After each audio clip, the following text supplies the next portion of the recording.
back in the Trans Am Series days, which we believe it was a Trans Am Series car, they were required to have a 302 cubic inch motor, and it still has that right now. Right now it's a 302 stroke to a 347, just because we want to go faster.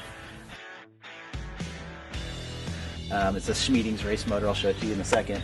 And we have a Tremec 5-speed race transmission and a Ford floater rear end, coilover front end, all the fancy strut bars.